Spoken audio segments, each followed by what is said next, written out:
So we all know capitalism is just a cover for racism, right? What could be more obvious than that? Yeah, racism is integrally linked to capitalism. We won't get rid of that racist culture until we get rid of capitalism. I classify racism and capitalism as these conjoined twins.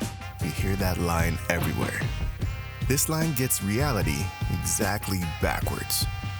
Over and over, capitalism has actually proven to be a powerful force in the fight against racism.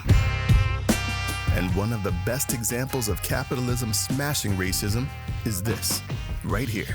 A seemingly simple, bland, century-old mail order catalog. This isn't a relic, it's a revelation.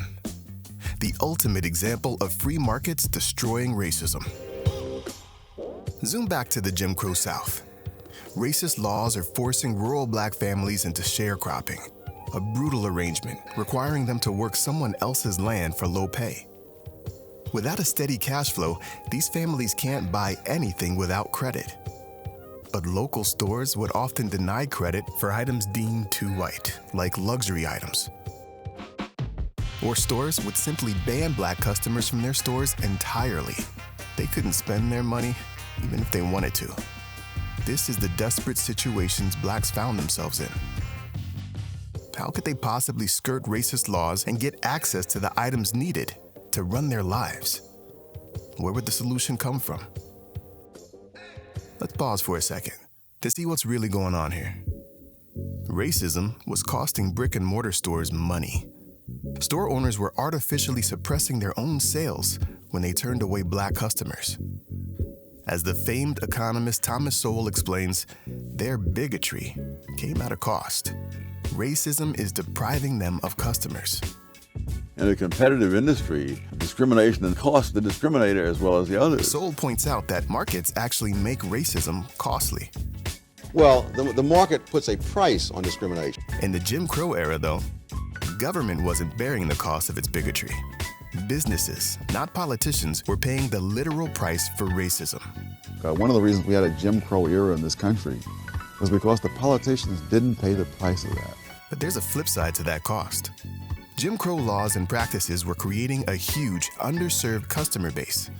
These laws were accidentally generating an enormous market opportunity. Black customers are earning money, and they want to spend it on high-quality brand-name goods. It's just a matter of the right entrepreneur stepping in to meet that demand. Enter the Jeff Bezos of his day, Richard Sears. Before Amazon or Walmart, the biggest name in American retail was the company he founded, Sears, Roebuck & Company. And he comes up with a product that's the perfect tool for skirting racist laws, the Sears Mail Order Catalog, like having Amazon in your hand. Popularized in 1900s, the catalog gave black families a way to buy high-quality goods on credit without ever encountering racist laws or store owners. Hundreds of pages, free rural delivery. The impact of the catalog was particularly noticeable in the development of black music.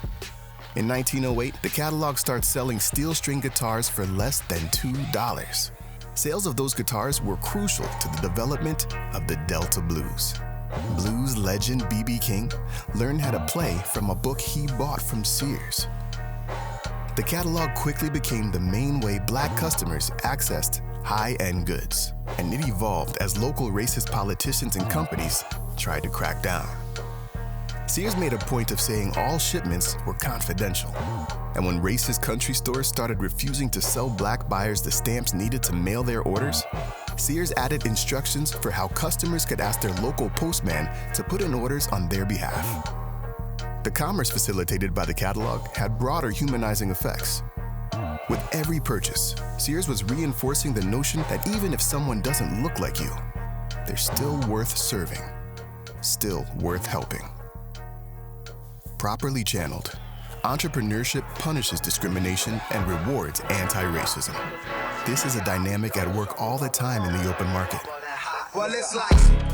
In the landmark Supreme Court case Plessy versus Ferguson, profit-hungry railroads joined forces with civil rights groups to legally challenge segregation laws. The artificial seat vacancies were costing them money. Or look at taxi cabs. another government-created cartel. Black travelers often couldn't get rides because of discrimination by old-school cab drivers. Uber and Lyft gave them another option, a way to skirt discrimination and bust their state monopoly at the same time.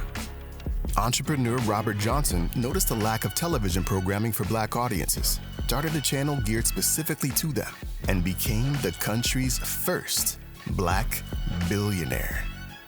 John Johnson noticed a similar gap in the magazine market and launched Ebony, which eventually grew to nearly 2 million subscribers, more than half that of Life, the most popular magazine in America at the time.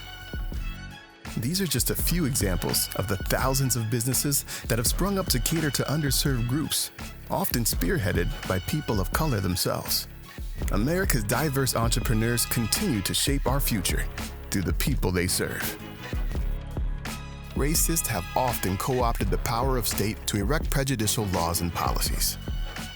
And free markets have smashed them. Sears laid the groundwork for online shopping and proved that free markets create an incentive to serve others regardless of who they are, what they look like, or if we agree with them. And businesses who don't soon find competition taking their place.